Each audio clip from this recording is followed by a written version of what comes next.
Okay, this is a demo table joint venture between LM3 and Broadview.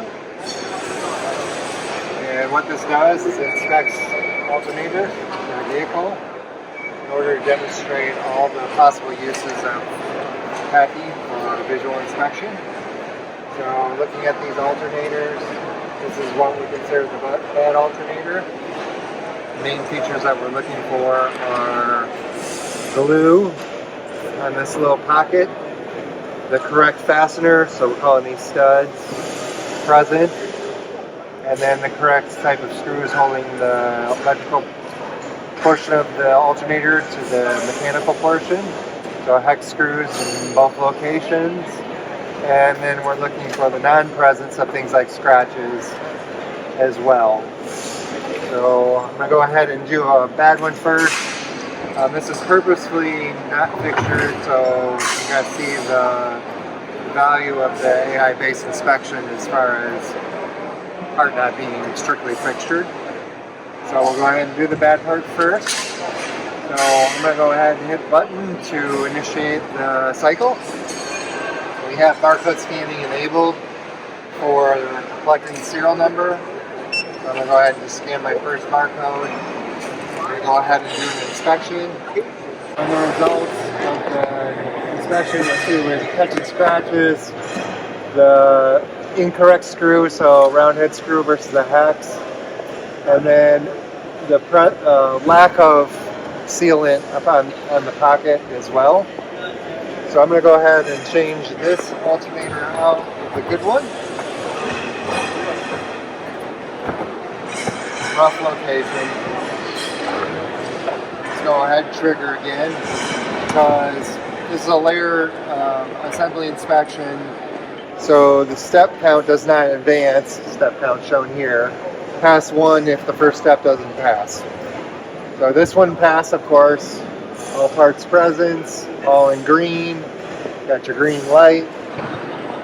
And so now we're at step 2, so we're allowing the operator to advance to the next step, which is placement of the cover. So I got 2 different covers here, both with a label on it.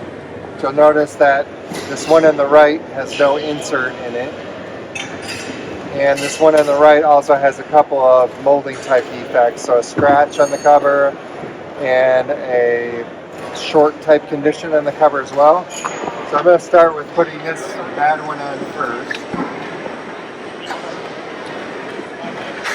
I don't have to barcode scan again because I scanned in at the start. So this one fails for the scratch, the molding defect, and for the missing insert. So we don't want the operator continuing the assembly with a bad cover. We'll go ahead and put the good cover on this time. Re-trigger the inspection. Inspection passes. So we have all the expected results for each one of the features. Now I'm going to finish off the assembly. So if I only put on 1 screw, for example, and trigger, in step 3, you see I have failures with pretty much every single item. So let's go ahead and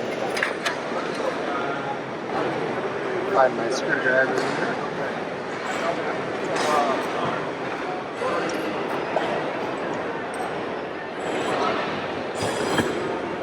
Normally you'd be using power tools, but this is a demo.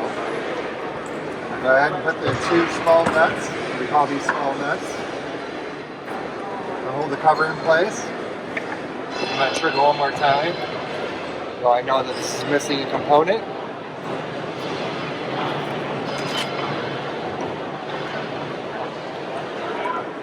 So now we failed just for the connector not being present. So I'm going to go ahead and connect this electrical connector. Again, this is just for demonstration purposes. Obviously, wires are going nowhere. So all components are present. Get the expected results. And because that's the last assembly step, you earn a label that can be applied to the part. So now if I go into results. I double click on the cycles number. I can do things like enter a serial number, so I can just scan this barcode by printing the results.